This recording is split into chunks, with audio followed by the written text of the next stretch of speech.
Hello everyone, अगर आप अभी भी हैं कंफ्यूज कि कौन सा टैक्स रिजीम आपके लिए है बेनिफिटेड, तो उसके लिए इनकम टैक्स डिपार्टमेंट ने दे दिया है बहुत ही आसान कैलकुलेटर, जिससे आप खुद से कैलकुलेट कर सकते हैं कि आप कौन से टैक्स रिजीम में अपनी रिटर्न फाइल करें जिससे कि आपको टैक्स बेनिफिट हो।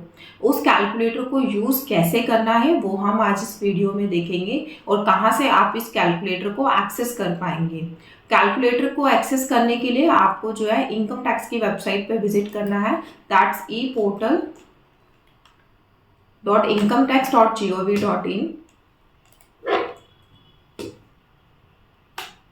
वेबसाइट पे आने के बाद आपको इसके होम पेज पे विजिट करना है।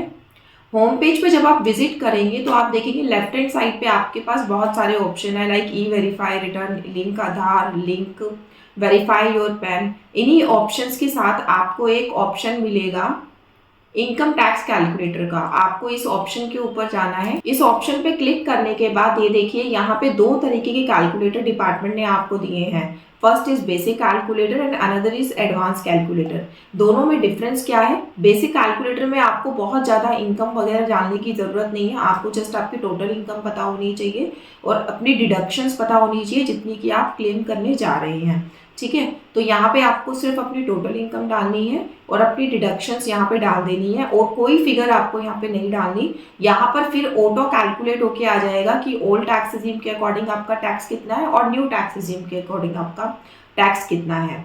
बट एडवांस कैलकुलेटर में क्या है कि मान लीजिए आपकी इनकम एक सोर्स से नहीं है, मल्टीपल सोर्सेज से है। लाइक आपकी सैलरी से भी इनकम है, हाउस प्रॉपर्टी से भी इनकम है, कैपिटल गेन भी है आपको पीजीपीपी से भी इनकम है, अदर सोर्सेज की भी आपकी इनकम है।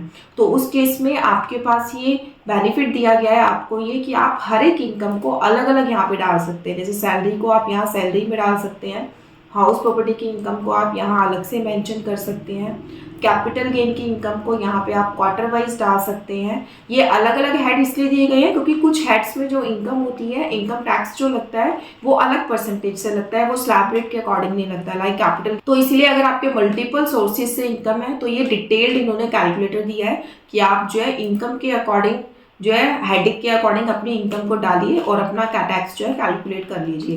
बट मैं ये डिटेल्ड कैलकुलेटर आपके लिए प्रेफर नहीं करूँगी क्योंकि 99% केसेस में हमारी जो इनकम है वो 2 या 3 सोर्सेज से ही होती है। कैपिटल गेन की इनकम बहुत कम सोर्सेज में आपको मिलेगी।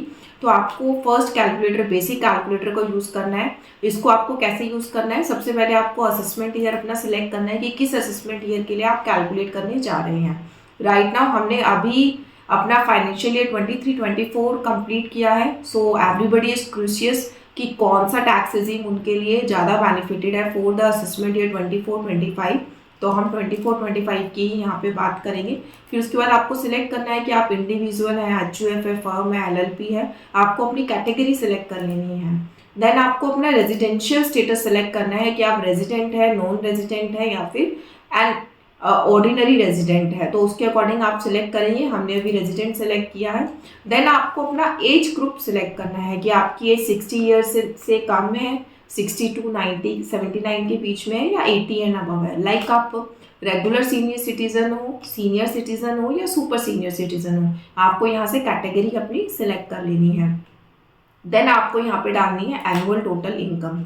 एनुअल टोटल इनकम डालते समय आपको किन बातों का ध्यान रखना है? आपको अपनी सारी सोर्सेज की इनकम को ऐड कर लेना है, whether it is other sources, whether it is salary, whether it is house property, whether it is PGBP. आपको सारी सोर्सेज की इनकम को अपनी ऐड कर लेना है। और अगर उस इनकम में आपकी पेंशन या सैलरी की इनकम है तो उसमें से आपको जो आपकी स्टैंडर्ड डिडक्शन मिलती है 50,000 रुपीज़ की, उसको लेस कर लेना है। यहाँ पर भी इन्होंने मेंशन करा है, please enter after reducing standard deduction of ₹50,000 from salary. ये कह रहे हैं कि आप अपनी इनकम जो भी यहाँ पे एंटर करेंगे उसमें से 50,000 आप लेस करके एंटर करेंगे। तो अगर आपको सैलरी इनकम है या फिर आप पेंशनर है, पेंशन आपको मिलती है, तो दोनों ही सिचुएशन में आप स्टैंडर्ड डिडक्शन के लिए एलिजिबल हो। तो आप यहाँ पे वो 50,000 लेस करके यहाँ पे अमाउंट मेंशन करेंगे। तो लेट सपोज मेरी सैलरी जो है 10 लाख रुपीज़ की है, तो मैंने 50,000 उसमें से सब्ट्रैक्ट कर दिए, तो मैं यहाँ पे मेंशन करूँगी 9,50,000। अब ये कह रहे हैं कि आप अपनी टोटल डिडक्शन डालिए कि आप जो है कितनी डिडक्शंस क्लेम करना चाहते हैं, चाहे आप एटीसी की डिडक्शन डालें, चाहे एटीडी की डिडक्शन डालें, या फिर आपका जो होम लोन का इंटरेस्ट होता है आप वो डालें। तो बेसिक जो एटीसी की डिडक्शन का क्राइटेरिया है वो 1,50,000 का होता है। तो आई एम सपोजिंग हेयर कि आप 1,50,000 की तो आपकी इन्वेस्टमेंट है ही है एज अ डिडक्शन जो आप क्लेम करना चाहते हैं। तो हमने यहाँ पे डाल दी 1,50,000। तो देखिए जैसे ही आप ये अमाउंट यहाँ पे डालेंगे तो यहाँ पे आपका ऑटो कैलकुलेट होके आ गया कि आपकी जो टोटल एनुअल इनकम है 9,50,000, उसमें से 1,50,000 डिडक्ट करने के बाद ओल्ड टैक्स रिजीम में जो आपका टैक्स बनेगा वो बनेगा 75,400 एंड न्यू टैक्स रिजीम में जो आपका टैक्स बनेगा वो बनेगा 54,600।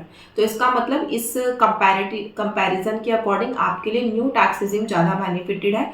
आपको न्यू टैक्स रिजीम के अकॉर्डिंग ही अपनी टैक्स रिटर्न को फाइल करना चाहिए। और अगर मैं इस सिनारियो को थोड़ा सा चेंज कर दूं, मैं ये मान लेती हूँ कि आपका होम लोन भी चल रहा है, होम लोन का इंटरेस्ट आपको 2 लाख रुपीज़ का फर्दर रिबेट क्लेम करना चाहते हैं, तो मैं इस लिमिट को बढ़ा के कर देती हूँ 3,50,000। जैसे ही मैंने इसको 3,50,000 किया तो 3,50,000 करते ही देखिए यहाँ पे जो सिचुएशन है वो चेंज हो गई। यहाँ पे क्या हो गया कि आपके लिए अब ओल्ड टैक्स रिजीम ज़्यादा बेनिफिटेड है, न्यू टैक्स रिजीम में आपका टैक्स जो है ज़्यादा बन रहा है as compare to old tax regime.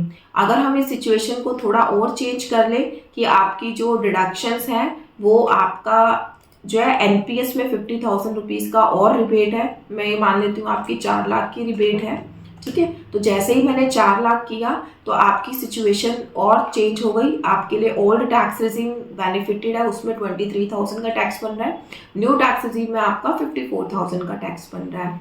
और अगर आप अपनी इनकम को 9 लाख की जगह मान लीजिए इसको 19 लाख कर लेते हैं आप, ठीक है। जैसे जैसे आप इनकम चेंज करते रहेंगे, डिडक्शंस चेंज करते रहेंगे, आप देखिए यहाँ पे आपका जो टैक्स है वो ऑटो कैलकुलेट होके आता रहेगा कि ओल्ड टैक्स रिजीम में अब आपकी टैक्स कितना आ गया, वो आ गया 2,88,000 और न्यू टैक्स रिजीम में आ गया 2,96,000। इसका मतलब अभी भी आपका जो है ओल्ड टैक्स रिजीम ज़्यादा बेनिफिटेड है as compare to new tax regime. अगर आपकी टैक्स डिडक्शन जो है 4 लाख रुपीज़ तक की होती है तो ये एक बेसिक सा और बहुत ही easy to use calculator department ने आपको दे दिया है। आपको किसी से पूछने की ज़रूरत नहीं है कि कौन से टैक्स रिजीम में आप अपनी रिटर्न फाइल करें। आपको करना क्या है, इनकम टैक्स की वेबसाइट पे जाना है, होम पेज पे विजिट करना है, लेफ्ट साइड पे इतने सारे ऑप्शंस दिए हैं उन्होंने, वहाँ पर आपको एक ऑप्शन मिल जाएगा टैक्स कैलकुलेटर, उस पर आपको क्लिक करना है। अपना असेसमेंट ईयर सिलेक्ट करिए,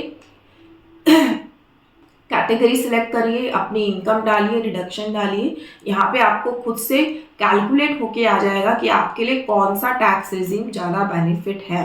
और यहाँ के पे जो भी रिजल्ट आपको शो होगा उसके अकॉर्डिंग आप अपनी इनकम टैक्स की रिटर्न फाइल करते समय अपना टैक्स रिजीम सेलेक्ट करके रिटर्न को आगे प्रोसीड कर सकते हैं। Thank you so much for watching this video.